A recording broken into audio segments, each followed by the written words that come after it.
Magandang araw sa iyo Tito Makoy at sa lahat na nakikinig sa iyong channel. Itago niyo po ako sa pangalang Jacob.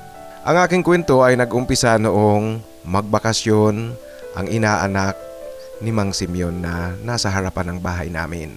Paglabas ko ng bahay namin, mayroon akong nakitang nakatambay sa bangkong kawayan sa harapan ng bahay ni Mang Simeon. Alam mo Tito Makoy, sa probinsya, usong-uso ang ganyan. Kung ang bahay ay nasa gilid ng kalsada, may gate, meron iyan dalawang upuan, kahoy, kawayan o kaya ang iba naman, sementado sa magkabilang bahagi. Inilalagay talaga ito para merong tambayan habang nagpapahangin, nagre-relax, nakikihuntahan din sa mga kakilalang dumaraan. Ngayon dito sa bahay ni Mang Simeon, merong nakatambay na bagong mukha. Sa tingin ko Tito Makoy, magkaedad lang kaming dalawa. Tila pinagmamasdan niya ang kapaligiran, pinag-aaralan, nagmamasid rin sa mga taong dumaraan. Wala itong kausap. Pinabayaan ko lang siya na upo ako sa harapan ng bahay namin. Nakikipaglaro ako sa aso naming si Nokia. Ang aso namin Tito Makoy, askal lang ito ngunit matalino. Gustong gusto niya ang umaangkas sa bisikleta kaya nung umagang iyon, wala lang Tito Makoy, nagbike ako para lang pagbigyan ang hilig ng aso naming si Nokia. Paglabas ko ng kalsada, namangha ang lalaking nakaupo sa bahay ni Mang Simeon. Ang galing ng aso! Ito ang kanyang wika na pangiti sa kanyang nakita. Medyo Tito Makoy, natagalan ako sa pagbabike sa aming barangay. At noong bumalik na ako, naroon pa rin ang lalaki nakaupo sa bangkong kawayan. Sa tingin ko Tito Makoy, naiinip na ito at sigurado ako bisita ito ni Mang Simeon. Hindi nga ako nakatiis, matapos kong maigarahe ang bike namin, linapitan ko siya. Bisita ka ni Mang Simeon? Yan ang tanong ko sa kanya. Kinausap ko na siya Tito Makoy kasi sa tingin ko parang nakakaawa, nakatunga nga lang, wala siyang kausap. At nalaman ko rin na magaan siyang kausap Tito Makoy, mabait, hindi mayabang. Sa aming unang pagkikwentuhan na ito, nalaman ko na inaanak pala siya ni Mang Simeon. Tumigil siya sa pag-aaral, dito muna kina Mang Simeon para tumulong pansamantala sa tindahan nito at negosyong bigasan. Siya pala si Fredo. Alam mo Tito Makoy, araw ng linggo noon, walang trabaho. Kaya nalibang kami ng kwentuhan nitong si Fredo. Nang lumabas si Mang Simeon, nakita niyang may kausap na ang kanyang inaanak. Tuwang-tuwa siya Tito Makoy kasi meron ng kakwentuhan kaagad ang kanyang bisita. Maging noong gabing iyon Tito Makoy, pagkatapos kong kumain ng hapunan, muli akong napatambay sa bangko ni Mang Simeon. Naroon din si Fredo. Ganoon din pala siya Tito Makoy, pagkatapos niyang kumain ng hapunan, lumabas ito at naghihintay sa akin. At mula noong araw na iyon at gabi, ganoon na Tito Makoy ang naging takbo namin. Naging magkaibigan kami. Sa buong maghapon tumutulong siya kina Mang Simeon sa bigasan, ako naman pumapasok sa eskwela. Sa hapon o kaya gabi pag uwi ko, nagkikwentuhan kami. At kinalaunan nga, gabi-gabi at minsan naman araw ng linggo, naglalakad-lakad kami sa kanayunan. Ako kasi Tito Makoy, hindi ako gaanong naglalalabas o kaya naglalakwatsa. Ngunit ngayon Tito Makoy na nandito si Fredo, nabago ang estilo ko. Kung saan-saan kami nakakarating sa gabi, minsan nakikitambay na rin ako sa mga kakilala at kaibigan ko. Sa palagi-lagi naming pagkikwentuhan ni Fredo at madalas kaming magkasama. Tito Makoy, isang araw na lang, meron akong napuna sa aking sarili. Yun bagang tila hindi kumpleto ang araw ko o kaya ang gabi na hindi kami magkaharap ni Fredo. Alam niyo po, medyo nalalabuan ako sa aking pakiramdam. Kasi sa tingin ko, meron akong kakaibang nararamdaman sa kanya. Ito namang si Fredo paminsan-minsan, tumititig din sa akin. Ang kanyang pagtitig sa akin hindi panakaw. Talagang sadyang kitang-kita kong minsan tumititig siya sa akin mula ulo hanggang paa. Tapos, tumitingin siyang diretso sa aking mga mata.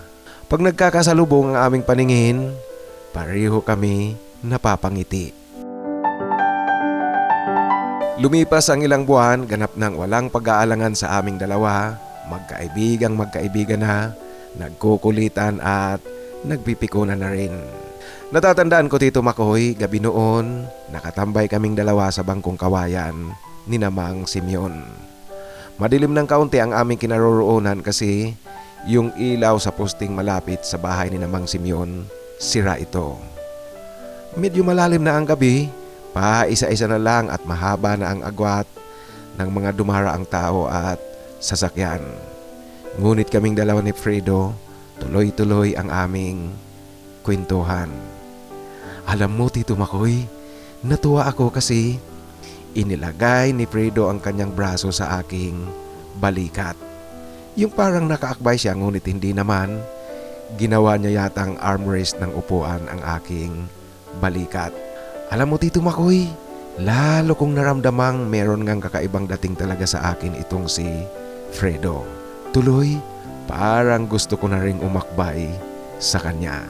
Ito na ang umpisa ng naging kagawian niya na kung nakatambay kaming dalawa habang nagkikwentuhan, napapansin ko, Tito Makoy, na hindi siya kontentong hindi nakahawak sa kamay ko o kaya naman hindi nakapatong ang kanyang braso sa aking balikat. Alam niyo po, gusto kong isipin na ang kanyang ginagawa ay mannerism niya lang talaga at hindi na nag-aalangan dahil nga magkaibigan kami. Ngunit maging noong nagkayayaan kami ng iba pang mga katulong ni Mang Simeon sa bigasan, nag-swimming kami sa ilog. Habang nakaupo ako sa may batuhan, tumabi sa akin si Fredo, yung tabing-tabi na naman, at gaya ng kanyang nakagawian na, inilagay niya muli ang kanyang braso sa aking balikat. At sa dami ng espasyo at mga batong pwede niyang upuan, talagang tumabi pa ito sa akin. Wala namang pumupuna sa grupo namin, sa mga kasamahan namin, normal lang ito sa mga magkakaibigan. Yan, Tito Makoy, ang pumasok sa isip ko na iyan marahil ang tingin ng mga kasama namin sa aming pagtatabi ni Fredo. Walang mali siya ito. Isang araw, Tito Makoy, ang pinsan kong lalaki nagpabinyag ng kanyang anak na lalaki, ninong ako. Isinama ko si Fredo sa binyagan. Tutal araw ng linggo noon at wala ring trabaho. Alam niyo po, napasarap ang inuman, kantahan, maraming nainom at maraming nalasing. Kasama na si Fredo sa mga nalasing talaga. Ako, Tito Makoy, may tama din ng alak, ngunit kayang-kaya ko ang aking sarili. Ang bahay ng pinsan ko ay nasa gitna ng kanayunan, nasa gitna ng nyugan. Walang kalsada. Tanging daanan lang talaga ng tao ang dadaanan namin pauwi. Ngunit itong si Fredo, lasing na lasing, kailangang alalayan ko siya. Kasi, Tito Makoy, hindi na nito kayang maglakad, kaya kinakailangang akayin mo na. Yun nga ang ginawa ko, akay-akay ko siya habang naglalakad kaming dalawa. Alam nyo, yung mga nakakakita sa amin at paisa-isang nasasalubong namin, kinakantsawan nga kami, Tito Makoy. Ngunit alam nyo po, sa loob ng aking pakiramdam, gustong-gusto ko itong akay-akay ko siya. Kasi nalalanghap ko ang amoy alak na kanyang hininga. Nakaakbay sa balikat ko ang kanyang isang braso habang nakayapos naman ang aking isang braso sa kanyang katawan. Ito'y para magpatuloy kami sa paglalakad at hindi siya bumagsak. Ang aming paglalakad ay dahan-dahan lang. Minsan, nawawala pa kami sa balanse. Ewan ko po ba, basta habang inaalalayan ko siyang naglalakad, tila mayroong kiliti sa aking pakiramdam. Ngayon na rin naging malinaw sa aking isipan na gusto ko itong si Fredo. Meron akong kakaibang nararamdaman sa kanya. Tuloy, Tito Makoy, yung paglalakad naming iyon kahit na mahirap, hindi ko talaga alintana. At yung pakiramdam ko, Tito Makoy, na para bagang sana nga malayo pa ang bahay na uuwian namin para matagal ang ganitong forma namin ni Fredo. Minsan nga Tito Makoy talagang sinasamantala ko na rin ang pagkakataong humigpit ang pagkakayapos ko sa kanya. Ito'y para maramdaman ko lang ang kanyang katawan sa ibang level, Tito Makoy. Alam niyo po Tito Makoy, habang naglalakad kami, sumagi sa aking isipan na uusad ang aming ugnayang ito ni Fredo. Magkakaroon kami ng pagkakataon. Kaso nga Tito Makoy, ang nakakainis lang kasi ilang sandali pa nakarating na kaagad kami sa bahay ni Namang Simeon. Inalalayan ko siyang pumasok sa bahay at inalalayan ko ring humiga sa kanyang tulugan. Alam niyo po, nang maihiga ko ito sa kanyang tulugan, ilang sandali lang humihilik na tulog, plastado itong si Fredo. Alam niyo po, si Mang Simeon nga at ang asawa nito pareho tumatawa. Ano bang ginawa mo Jacob dyan sa inaanak namin? Dinaya mo ba ng dinaya sa inuman? Naku po, hindi Mang Simeon. Naging matakaw lang sa inuman ang inaanak nyo. Ito Tito Makoy ang biruan namin ni Mang Simeon at ang kanyang asawa. Gabi noong sumunod na araw sa tambayan namin, Jacob, alam mo hindi ko talaga alam kung paano tayo nakauwi kahapon. Paano ba tayo nakauwi? Iyan Tito Makoy ang kanyang pagtatanong sa akin kasi hindi niya raw maalala kung paano kami nakauwi. At nagising na lang siya, madaling araw na at nasa higaan na sa loob ng bahay ni Namang Simeon. Ano pa? Pinagtiyagaan kitang akayin, palakarin pa uwi. Ito naman ang sagot ko sa kanya. Ganun ba? Naku, talagang hindi ko maalala. Salamat ha, Jacob. Salamat talaga. Buti na nga lang at pinagtiyagaan mo akong alalayan. Yan naman Tito Makoy ang kanyang pasasalamat sa akin. Nako Fredo, walang problema yon, magkaibigan tayo. Kaya lang ang kulit mo pala pag nalalasing. Alam mo ba na habang naglalakad tayo kahapon, halik ka ng halik sa akin habang akay-akay kita sa gitna ng nyugan. Nahihiya na nga ako sa mga nasasalubong natin kasi nakikita nila ang patuloy na pahalik-halik mo sa akin. Ha? Totoo ba? Oo, sabi. Sinasaway nga kita kaso ang sabi mo sa akin, hayaan lang daw kita. Ang kulit mo talaga kahapon. Ito Tito Makoy ang sabi ko kay Fredo na panluloko lang naman talaga sa kanya kasi hindi naman niya ginawa ang pahalik-halik sa akin. Ngunit itong si Fredo Tito Makoy, paniwalang paniwala sa mga sinasabi ko sa kanya. Ngunit noong gabi ring iyon habang nagkikwentuhan kami, muli niya na namang ginawa ang kanyang pahawak-hawak sa kamay ko at papisil-pisil pa nito. Kaya tuloy nabuo na sa isipan ko na sure ball ito Tito Makoy. Kailangan lang naming magkaroon ng lugar at pagkakataon. Kasi sa tingin ko talaga pareho kaming dalawa may pakiramdam. Kaya nag-iisip na ako kung ano ang gagawin namin, kung papaano at saan pwedeng mangyari ang magandang pagkakataon naming dalawa. Sabadong gabi habang kumakain ako ng hapunan pagdating ko galing sa eskwela, pumasok sa bahay namin si Fredo. Nakaharap siya sa akin habang kumakain ako ng hapunan.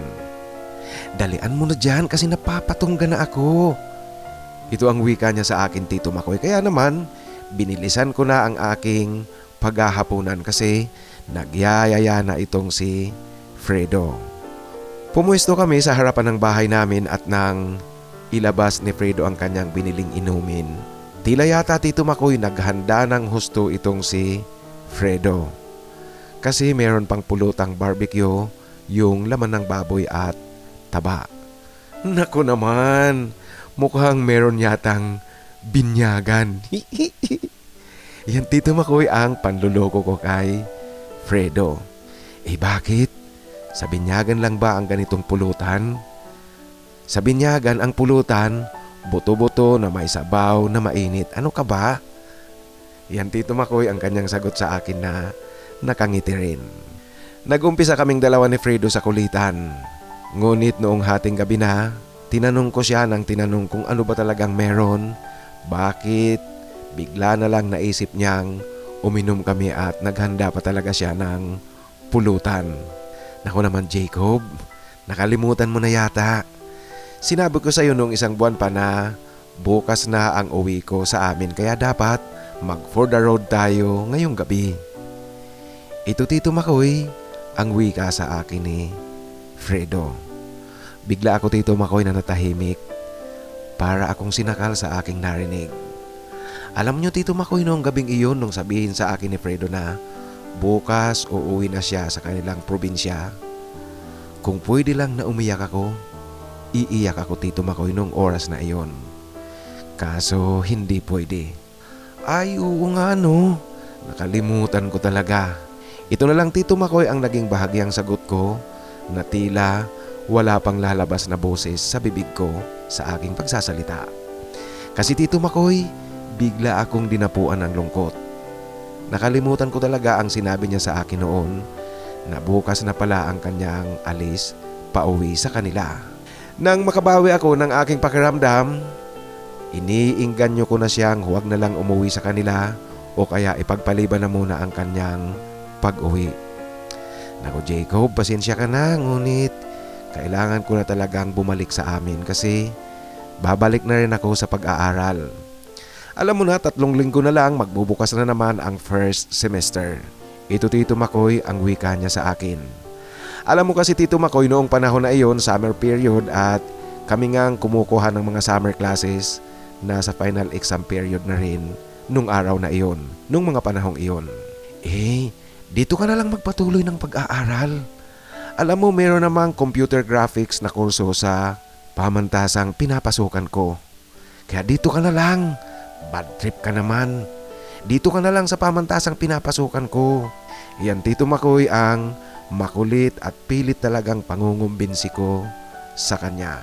Dahil nga talagang nalulungkot ako at aaminin ko na Tito Makoy, hindi kasi matanggap-tanggap ng aking pakiramdam na bukas uuwi na siya, magkakahiwalay na kaming dalawa.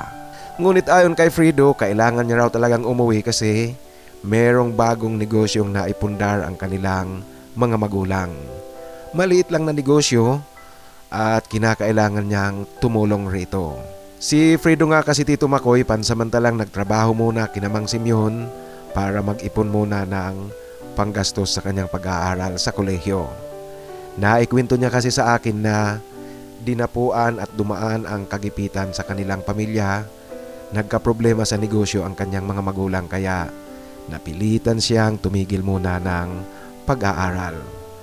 Ngayon ayon sa kanya, okay na raw ang kanyang mga magulang kaya kinakailangan niya nang umuwi para magpatuloy sa kanyang pag-aaral.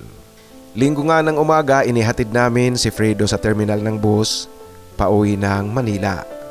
Kaming 3 lang ang magkasama, si Fredo, ako at si Mang Simeon. Magtatanghali ang alis ng bus na kanyang sasakyan at tamang-tama ito, darating sa Manila madaling araw. At mula Manila naman, babiyahe siya pauwi sa kanilang probinsya, bandang hapon na siyang darating doon. Habang tumatakbo ang sasakyan ni Mang Simeon papunta ng terminal, walang iyakan. Tingnan natin kung sino ba ang iyakin sa ating dalawa. Iyan Tito Makoy ang biruan naming dalawa ni Fredo. Si Mang Simeon naman natatawa sa kulitan naming magkaibigan. Subalit Tito Makoy, pagdating namin sa terminal ng bus, pareho rin kami ni Fredo hindi nakapagpigil. Pareho kami umiyak Tito Makoy sa huling paalaman namin sa aming pagyayakapan bago siya umakyat ng bus. At hanggang lumarga na ang bus Tito Makoy, papalabas na ng terminal at ganap na itong mawala sa aking paningin. Para akong estatwa Tito Makoy, hindi gumagalaw. Mabigat sa dibdib, malungkot. Huminga ako ng malalim at inaya ko na si Mang Simeon na umuwi na kami. Pag-uwi namin, habang tumatakbo ang sasakyan, wala akong imik. Alam mo Jacob, masyado kang malungkot. Magkaibigan nga kayong dalawa ng aking inaanak. Ay opo Mang Simeon, kasi mabait at mabuting kaibigan ang inaanak nyo, kaya nalulungkot talaga ako sa kanyang pag-uwi. Yan naman Tito Makoy ang sagutan namin ni Mang Simeon. Bagamat nakauwi na si Fredo sa kanila, nagpatuloy kaming dalawa sa aming kulitan sa Messenger pag nagkakaroon kami ng pagkakataong makapag-chat. Lumipas nga Tito Makoy ang mahigit 2 taon, pareho na kami nagtapos ng pag-aaral. At nitong huli nalaman ko na nasa Kuala Lumpur, Malaysia na pala siya, nagtatrabaho sa isang advertising agency. Fredo, baka naman pwede ako dyan. Ito ang biro ko sa kanya. Talaga Jacob? Gusto mo? Sige, hahanapan kita rito para dito ka rin magtrabaho. Oo sabi, kaya hanapan mo ko dyan. Iyan Tito Makoy ang sagutan namin, at alam niyo po, tila nabuhayan ako ng dugo nang sabihin ni Fredo na tutulungan niya akong makahanap ng mapapasukan sa Kuala Lumpur. Alam mo kasi Tito Makoy, nangungulila na rin ako sa kanya kahit pa palagi kaming nag-uusap sa Messenger. Alam mo na po Tito Makoy, iba naman ang kausap mo talaga ang tao sa harapan mo kaysa sa kausap mo lang siya sa cellphone. Excited rin talaga akong sumunod sa kanya sa Kuala Lumpur. Kaya nananalangin ako na sana merong mahanap si Fredo na mapapasukan ko. Kaya lang Tito Makoy, isang araw, merong bagong post sa kanyang Instagram at Facebook si Fredo. Ang kanyang post ay litrato ito, meron siyang kasamang babae, maganda. Ang larawan nila Tito Makoy hindi naman gaanong intimate, yung pwede mong sabihing mag-shoota silang dalawa. Hindi ganoon. Kaya lang Tito Makoy, nararamdaman kong merong namamagitan sa kanila. At dahil sa aking nakita Tito Makoy, alam niyo po, pinanghinaan ako ng loob hanggang sa nagdesisyon akong huwag na lang tumuloy na sumunod sa kanya sa Kuala Lumpur. Kasi parang nababasa ko na Tito Makoy na di na rin lang kami kagaya ng dati kung sakaling magkita man kami sa Kuala Lumpur. Yung kagaya ng dating narito siya sa lugar namin. Hindi ko rin siya tinatanong kung girlfriend niya ang kanyang kasama sa picture sa aming pag-uusap. Kasi Tito Makoy, natatakot ako sa aking posibleng marinig. Natatakot akong lalo akong masaktan. Mas maigi na ito Tito Makoy na hanggang Messenger na lang ang aming usapan. Kung sakali mang ang babaeng kasama niya sa larawan ay girlfriend niya, hindi gaanong masakit sa panig ko. Ganoon pa man kung sakaling ang girlfriend niya ang kanyang kasama sa larawan, kahit na malungkot ako Tito Makoy, masaya na rin ako para sa aking kaibigang si Fredo. Ang aking inaakala noon kung sakali mang may namagitang damdamin sa aming dalawa, na iparamdam namin ito sa mga pahawak-hawak ng kamay namin. Alam mo Tito Makoy, kahit na ganoon lang kababaw iyon, ngunit isang magandang alaala na iyon para sa akin. Hanggang dito na lang po ang aking kwento Tito Makoy. Sana po basahin nyo at sana magustuhan rin ng iyong mga taga-subaybay. Ang iyong tagapakinig, Jacob. Maraming salamat Jacob sa pagbabahagi mo ng iyong kwento. Alam mo, totoo talaga yung mga sinasabi na paminsan-minsan raw para magkaroon ng apoy kinakailangang merong isang magsindi. Kaya lang sa kaso nyong dalawa ni Fredo, gusto nyo nga siguro parehong magsindi kaso wala kayong dalang pusporo at walang lighter. Kaya hindi nagkaroon ng apoy. Ganoon pa man, tama ka na alalahanin mo na lang ang napakaganda at masasayang araw nyo noong nandyan sa lugar nyo si Fredo. Ang pagiging mabuting magkaibigan nyong dalawa. Sa muli, maraming salamat sa pagbabahagi mo ng iyong kwento. Ngayon mga kaibigan, sa ating shoutout, first time kong isa-shoutout siya ngayon, ang ating kasamahan si Jericho 1986. Ang sabi niya, Tito Makoy, pa-shoutout naman, lagi akong nakikinig sa mga upload mo. Kaya maraming salamat sa iyo Jericho 1986. Shoutout pa rin sa ating kapatid na si Severino Pabo ng Isabela. Seb, maraming salamat sa tuloy-tuloy na suporta. At ang isa pang kapatid natin sa Kuala Lumpur, Malaysia o Cyberroll, ang kaibigan ni Jacob na si Fredo ay nandyan sa Kuala Lumpur. Alam ko nasa Kuala Lumpur, Malaysia ka rin. Hanapin mo nga ito. Baka kayo ang maging forever kung naghahanap ka ng forever. Kaso hindi Fredo ang tunay niyang pangalan kasi alam niyo po rito sa ating kwentuhan, ang mga nagpapadala ng kwento ay siyempre ang kanilang ginagamit alias. At liban pa dyan, tinatanong ko sila kung ang ginamit ba nilang pangalan ay tunay na pangalan nila. Kung tunay na pangalan nila ang ginagamit nila, binabago ko po yan at pinapaalam ko sa kanila, sinasabi kong papalitan ko ang pangalan mo. Iyan ay para, alam nyo na po, sinasabi ko sa inyong ang inyong pagkakakilanlan ay talagang pinaka-iingat-ingatan ko. Kaya kahit na magpadala kayo ng kwento, hindi malalaman ng mga kaibigan nyo, kamag-anak nyo na kayo ang kwento ng buhay nyo ang pinapakinggan nila sa YouTube kung sakali mang marinig nila ang iyong kwento. Liban pa dyan, maging ang trabaho, binabago ko rin yan para talagang mailayo sa pagkakakilanlan ang mga nagpapadala. Kung halimbawa ang profesyon na nagpadala sa akin ay isang engineer, minsan ginagawa ko yung CPA para talaga maitago ang kanilang pagkakakilanlan. Kaya shout out sa iyo Cyberroll ng Kuala Lumpur, Malaysia at pasensya ka na nga pala. Yung first name mo, Rolly ba talaga yung pangalan mo? Nakalimutan ko na yung first name mo. Pakisulat mo nga dito sa comment sa ibaba nitong upload na ito para matandaan ko. Pasensya ka na, ngunit gusto kitang pasalamatan at again Cyberroll, maraming salamat sa tuloy-tuloy na suporta. At ang mga request ng shoutout mula sa mga lumang uploads, first time kong isa-shoutout si Jose Alpar. Nag-comment siya ng pagpapa-shoutout doon sa kwento natin na kahit maskulado ka, pwede ka pa rin magka-papa. Shoutout sa iyo Jose Alpar at maraming salamat. Shoutout na rin sa mga kasamahan mo. At ang ating kapatid sa Zambales na si Mon Lagundino, shout out sa iyo Mon at maraming salamat sa tuloy-tuloy na pakikinig. Siya nga pala kung nakikinig si Angel Pasyon ng Ilocos Norte, basahin mo ang comment ni Mon Lagundino. Ang sabi niya, Angel Pasyon, ako taga Zambales, Ilocano. Mag-reply ka nga baka sakaling magkaroon kayo ng magandang komunikasyon. Malay natin kayo na ang sumunod kay Faustino Fabro at Edilon Nadua. Nag-comment itong Simon sa kwentong ang lihim namin ng foreman ni Papa.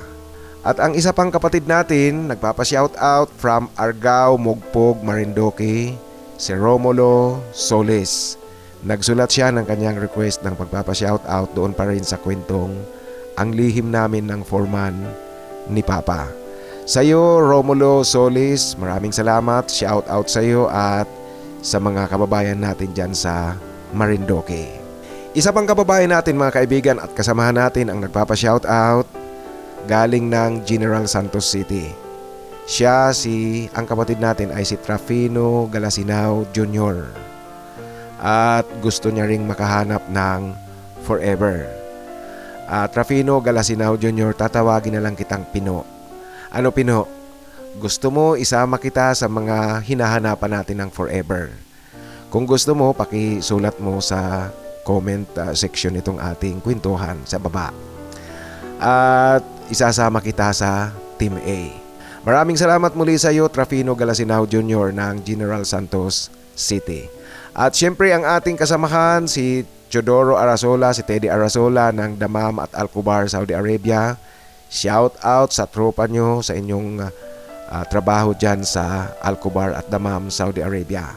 Ang ating kasamahan naman na si Adon Adon Vlogs ng United Arab Emirates. Shout out sa iyo Adon Adon at maraming salamat. Siya nga pala mga kaibigan, yung mga kababayan natin dyan sa Saudi Arabia. Confirm na po, babiyahe ako for the first time sa Riyadh. December 15 ang aking flight papuntang Riyadh. Kaya for the first time, makakarating ako ng Saudi Arabia. At ngayon mga kaibigan, sa ating hinahanapan ng forever para doon sa mga kapatid natin ngayon pa lang nakikinig sa ating kwentuhan, ang mga babanggitin kong pangalan, naghahanap sila ng forever. Ang babanggitin ko ngayon ay ang Team A.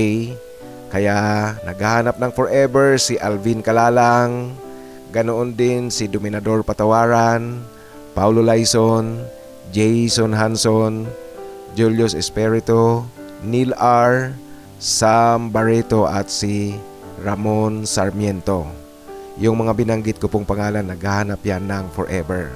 Forever na kaugnayan. Sana nga meron ng sumunod talaga sa yapak ni na Faustino Fabro at Idilon Nadoa. Sa muli, maraming salamat po sa inyong pakikinig. Doon sa mga gustong magpa-shoutout, pinapaalala ko po sa inyo na isulat ang inyong pagpapa-shoutout sa pinakahuling upload para siguradong mabasa ko yan. Kasi kung sa mga lumang uploads na talaga, medyo napakalaki na ng posibilidad na hindi ko yan mabasa agad-agad o kaya tuluyang hindi ko mabasa. At sa mga nais namang magbahagi ng kanilang kwento, ipadala lang sa aking email titomarcos@yahoo.com at titomarcos@gmail.com. Sa inyo pong lahat, maraming salamat at ingat palagi. Sumainyo sana ang biyaya galing sa itaas.